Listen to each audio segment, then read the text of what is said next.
ಇನ್ನು ಬಿಜೆಪಿಯಿಂದ ಎಸ್ಟಿ ಸೋಮಶೇಖರ್ ಹೆಬ್ಬಾರ್ ಉಚ್ಚಾಟನೆ ಪಕ್ಷಕ್ಕಿಂತ ದೊಡ್ಡವರು ಯಾರೂ ಇಲ್ಲ, ತಡವಾಗಿ ಆದರೂ ಕೂಡ ಪಕ್ಷ ಒಳ್ಳೆ ನಿರ್ಧಾರವನ್ನೇ ತೆಗೆದುಕೊಂಡಿದೆ ಅಂತ ಬೆಂಗಳೂರಿನಲ್ಲಿ ಬಿಜೆಪಿ ಎಂಎಲ್ಸಿ ಸಿಟಿ ರವಿ ಅವರು ಹೇಳಿಕೆ ಕೊಟ್ಟಿದ್ದಾರೆ.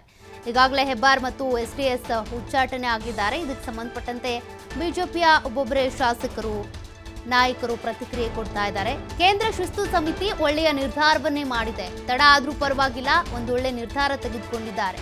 ಈ ನಿರ್ಣಯವನ್ನ ನಾನು ಸ್ವಾಗತ ಮಾಡ್ತೀನಿ. ಇಂತಹ ನಿರ್ಣಯ ಯಾವತ್ತೂ ಆಗಬೇಕಾಗಿತ್ತು. ನಾಯಕರಿಗೂ ಕಾರ್ಯಕರ್ತರಿಗೂ ಇದೊಂದು ಒಳ್ಳೆ ಸಂದೇಶ ರವಾನೆ ಆದಂತಾಯಿತು. ಬಿಜೆಪಿ ಕಚೇರಿಯಲ್ಲಿ ಎಂಎಲ್ಸಿ ಸಿಟಿ ರವಿ ಅವರು ಹೇಳಿಕೆ ಕೊಟ್ಟಿದ್ದಾರೆ.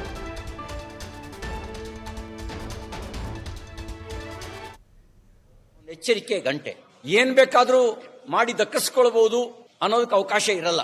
ಕೆಲವು ಸರಿ ನಾವು ರಾಜಕೀಯ ರಾಜಿ ಮಾಡಿಕೊಂಡು ಗಂಟ್ಲು ಸುಟ್ಕೊಂಡಿದೀವಿ, ಉಗುಳಕ್ಕೂ ಆಗದೆ ನುಂಗಕ್ಕೂ ಆಗದೆ.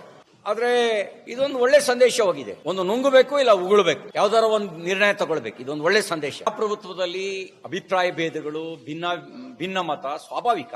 ಆದ್ರೆ ಪಾರ್ಟಿ ಒಂದು ನಿರ್ಣಯ ಕೊಟ್ಟ ಮೇಲೆ ಆ ಪಾರ್ಟಿ ನಿರ್ಣಯವನ್ನ ಪಾಲಿಸಬೇಕಾಗತ್ತೆ.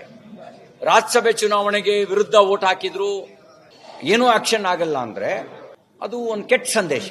ತಡವಾಗಿ ಆದ್ರೂ ಪಕ್ಷದ ಪಾರ್ಲಿಮೆಂಟರಿ ಬೋರ್ಡ್ ಶಿಸ್ತು ಸಮಿತಿ ಒಳ್ಳೆ ನಿರ್ಣಯ ತೆಗೆದುಕೊಂಡಿದೆ. ಇಂತಹ ನಿರ್ಣಯ ಯಾವತ್ತೂ ಆಗಬೇಕಾಗಿದೆ. ಯಾರು ತಪ್ಪು ಮಾಡಿದ್ರು ತಪ್ಪೇ ಅನ್ನುವ ಸಂದೇಶ ನಾಯಕರುಗಳಿಗೂ ಹೋಗಬೇಕು, ಕಾರ್ಯಕರ್ತರಿಗೂ ಹೋಗಬೇಕು. ಇದನ್ನು ನಾನು ಸ್ವಾಗತಿಸ್ತೀನಿ. ಪಕ್ಷದ ದ್ರೋಹದ ಮಾಡು